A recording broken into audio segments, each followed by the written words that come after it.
नमस्कार दोस्तों। आज के इस लेक्चर में हम चर्चा करने वाले हैं 18वीं सदी में औद्योगिक क्रांति के बारे में। औद्योगिक क्रांति जो कि उद्योग के क्षेत्र में एक बहुत ही बड़ी क्रांति थी और ये 18वीं सदी में सर्वप्रथम इंग्लैंड में शुरुआत होती है इसकी।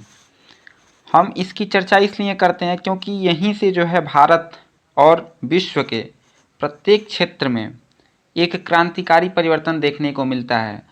आज जितनी भी समस्याएं हैं या फिर जितने भी विकास के कार्य हैं, दोनों चीज़ें जो है इससे प्रभावित हुई हैं। किससे? इंडस्ट्रियल रिवॉल्यूशन से, अर्थात औद्योगिक क्रांति से।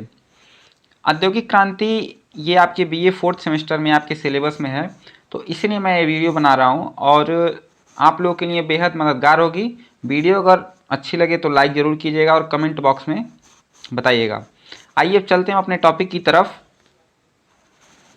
18वीं सदी का औद्योगिक क्रांति क्या था, इसके बारे में जानने से पहले एक छोटी सी इसके बारे में इंट्रोडक्शन देखेंगे।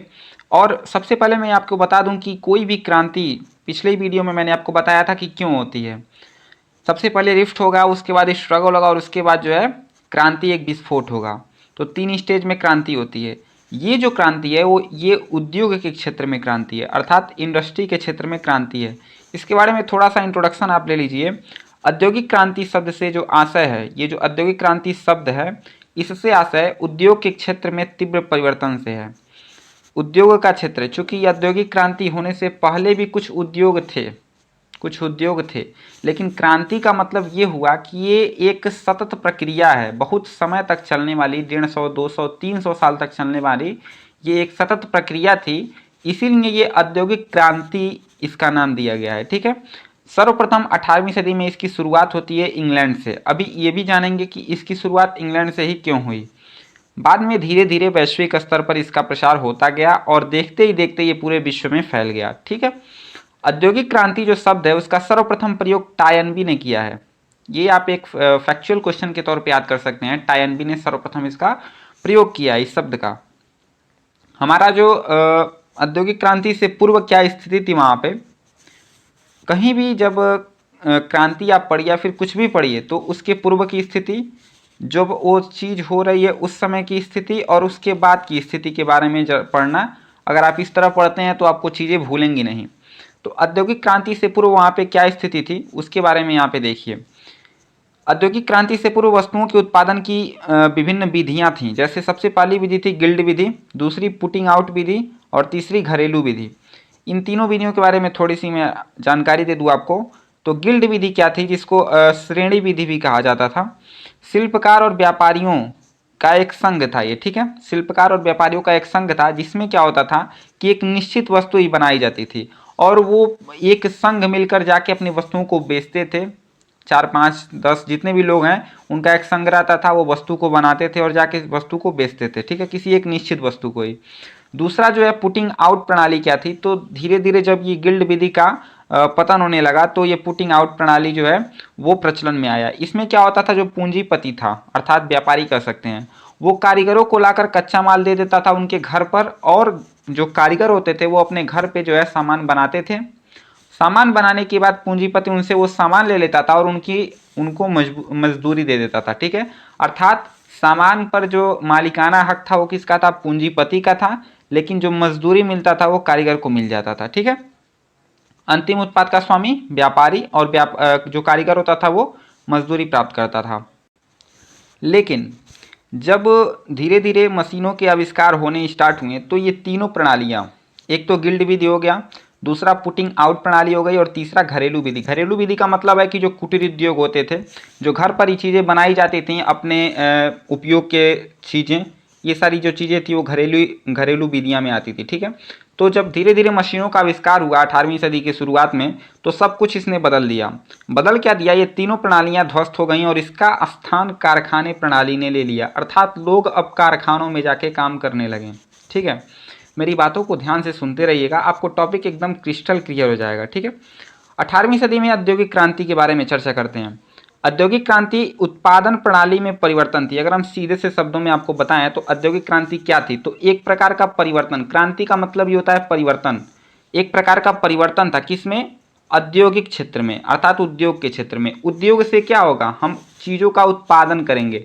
अब उत्पादन तो हम कृषि से भी करते हैं, तो अर्थात ये जो औद्योगिक क्रांति थी वो केवल उद्योग के क्षेत्र में क्रांति नहीं थी। हम आगे देखेंगे कि और किन किन क्षेत्रों में क्रांति हुई थी, लेकिन इसका जो मुख्य नाम दिया गया औद्योगिक क्रांति का नाम दिया गया। ठीक है, तो अगर हम सीधे शब्दों में कहें तो औद्योगिक क्रांति उत्पादन प्रणाली में परिवर्तन थी, तीव्र परिवर्तन थी, जिसमें शिल्प के स्थान पर, शिल्प का मतलब होता है हाथ से जो चीज़ें बनाई जाती हैं उसको शिल्प कहते हैं। ठीक है, शिल्पकार जो हाथ के कलाकार होते हैं उनको शिल्पकार कहा जाता है। तो शिल्प के स्थान पर मशीनों का भारी मात्रा में प्रयोग यहाँ पे प्रारंभ हो गया। तो जब कारखाने लग जाएंगे तो उसमें मशीन भी आ जाएंगी। ठीक है, स्वाभाविक सी बात है।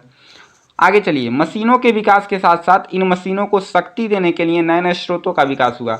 अब केवल मशीनें ही विकसित नहीं हुई। मान लीजिए अगर आप एक उद्योग लगाते हैं, उसमें लाके मशीनें रख दी हैं, लेकिन अगर उस मशीन को चलाने के लिए आपके पास ऊर्जा नहीं है, विद्युत नहीं है, तो आप कैसे उसका सामान बनाएंगे, कैसे उत्पादन करेंगे। तो धीरे धीरे जो है मशीनों को शक्ति देने के लिए नए नए स्रोतों का विकास हुआ, जिसमें से जो स्टीम पावर था, भाप ऊर्जा जो था, वो सबसे महत्वपूर्ण रहा। आगे अभी मैं आपको इसके बारे में बताऊंगा।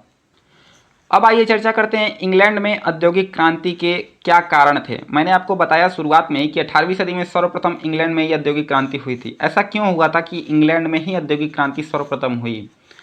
इंग्लैंड यूरोप का एक देश है, जो कि एक द्वीपीय देश इसको कहा जाता है। ठीक है, अर्थात ये एक द्वीप पर स्थित एक देश है। इंग्लैंड की भौगोलिक स्थिति, सबसे पहला जो कारण है वो है इंग्लैंड की भौगोलिक स्थिति। मैंने आपको बताया कि इंग्लैंड क्या है, एक द्वीपीय देश है। द्वीपीय देश उसको कहते हैं जो जल में चारों तरफ जल हो और बीच में अगर कोई टापू जैसा कोई एरिया हो, उसको द्वीप कहते हैं, और उस पर ये देश जो है बसा हुआ है इंग्लैंड। बाहरी आक्रमणों से बचा रहा। अब चूंकि चारों तरफ समुंदर, बीच में वो एक देश, एक द्वीपीय देश वो भी, तो ये जो बाहरी आक्रमण थे, जैसे यूरोप में फ्रांस था, इटली था और पोलैंड थे, ये सारे कंट्री आपस में लड़ते रहते थे, जिससे कि ये इंग्लैंड बचा रहा, क्योंकि एक द्वीपीय देश था और चारों तरफ इसके समुंदर था, तो ये अधिक से अधिक बाह्य आक्रमणों को इसने नहीं झेला। ठीक है, तो जो भी इंसान एक तरफ अगर एनर्जी नहीं लगा रहा है तो दूसरी तरफ उसकी एनर्जी जाएगी ही जाएगी। तो उसने अपना एनर्जी युद्ध की तरफ ना खत्म करके कहाँ खत्म किया, विकास के कार्यों में उसने अपना एनर्जी को स्टार्ट किया लगाना। इंग्लैंड में पर्याप्त संसाधन, दूसरा कारण है इंग्लैंड में पर्याप्त संसाधन। कोयला और लोहे जैसे प्राकृतिक संसाधनों की उपलब्धता इंग्लैंड में पहले से ही थी, जिसकी वजह से वहाँ पे जैसे जैसे मशीनों का आविष्कार होता गया, वैसे वैसे वहाँ से कच्चे मालों की प्राप्ति भी होती गई। ठीक है, तो ये भी एक कारण रहा कि इंग्लैंड में जो पर्याप्त संसाधन थे उसकी वजह से इंग्लैंड में औद्योगिक क्रांति हुई। तीसरा जो है इंग्लैंड के वैश्विक उपनिवेश। आपको पता होगा कि भारत भी इंग्लैंड का एक उपनिवेश रहा 200-300 साल तक, जिसकी वजह से उसने भारत से बहुत सारे कच्चे माल, भारत का उसने शोषण किया। भारत के जो कच्चे माल थे उसने उसको अपने देश में ले जाके वहाँ पर सामान बनाए। ऐसे ही इंग्लैंड के बहुत सारे पूरे विश्व में उपनिवेश थे, जिससे वह कच्चे मालों को इकट्ठा करता था और वहाँ पे लाके उत्पादन करता था बड़े बड़े मशीनों से। तो इंग्लैंड के जो वैश्विक उपनिवेश थे उसने भी उसकी बहुत मदद की इंग्लैंड में औद्योगिक क्रांति के लिए। नेक्स्ट है इंग्लैंड के प्राकृतिक बंदरगाह और नदी तंत्र। आप देखे होंगे कि अगर आप मैप देखें तो उसमें इंग्लैंड, अर्थात जो एक द्वीपीय देश मैंने आपको बताया इंग्लैंड, उसकी स्थिति ऐसी है कि वहाँ पर प्राकृतिक बंदरगाह पाए जाते हैं। प्राकृतिक बंदरगाह मतलब लोगों के द्वारा नहीं बनाए गए, वो प्रकृति के द्वारा ही बनाए गए हैं एक तरह से कहें तो उसकी वजह से जो है व्यापार करने में सुविधा हुई, सामान बनाकर उसको ले जाकर बेचने में सुविधा हुई। और दूसरी चीज़ वहाँ पे नदी तंत्र, जैसे मान लीजिए अगर यहाँ से आपको यहाँ तक ले जाना है तो अगर आप रोडवेज से ले जाते हैं तो आपको अधिक किराया लगेगा। आप अगर इस समय भी प्रैक्टिकली सोचने की कोशिश करें तो रोडवेज से आपको जो है अधिक पैसा लगेगा, जबकि अगर आप जल मार्ग को अपनाते हैं, अर्थात अगर आप रोडवेज के बजाय वाटरवेज को अपनाते हैं तो उसमें आपको कम पैसा लगेगा। तो वहाँ पे नदी तंत्र भी ऐसे थे जिससे कि वहाँ के व्यापार को बढ़ावा मिला। उद्योग में जो भी चीज़ें उत्पादित की जाती थी, कच्चे मालों की अगर आवश्यकता है तो आसानी से जो है नाव की सहायता से, वहाँ से शिपिंग की सहायता से वहाँ पे उसकी आपूर्ति हो जाती थी। तो इससे व्यापारों को उनके लाभ प्राप्त हुआ। नेक्स्ट है पुनर्जागरण के फलस्वरूप नए विचारों की खोज हुई। मैंने आपको बताया था पिछले वीडियो, इसके जो 2 वीडियो आए हैं उसके पहले वाले वीडियो में मैंने आपको बताया था कि 13वीं-14वीं सदी से लेकर 17वीं-18वीं सदी तक जो है पूरे यूरोप में पुनर्जागरण का प्रसार हो गया था। तो ये जो औद्योगिक क्रांति मैं आपको 18वीं सदी का बता रहा हूँ, इसमें तो पुनर्जागरण एकदम अपने पीक पर होगा, जिससे लोगों की सोचने की जो क्षमता थी वो एकदम विकसित हो चुकी थी और लोग जो है नए नए विचारों को अपने दिमाग में ला रहे थे, जिसकी वजह से भी इंग्लैंड के लोग चूँकि युद्ध में नहीं इन्वॉल्व हो पाए, वो लोग इससे दूर रहे, तो शिक्षा के क्षेत्र में, विकास के क्षेत्र में, उद्योग के क्षेत्र में उन लोगों ने सोचने का प्रयास किया और उन लोगों ने पुनर्जागरण के फलस्वरूप नए नए विचारों की सहायता से औद्योगिक क्रांति में अपना हाथ जमाया। नेक्स्ट है गौरवपूर्ण क्रांति, जो कि 1688 के बाद समाज में लोकतंत्र की दिशा की ओर उसने अग्रसर किया। अब कोई भी देश अगर स्वतंत्र होगा, उसके नागरिक स्वतंत्र होंगे तो स्वतंत्र चिंतन भी करेंगे।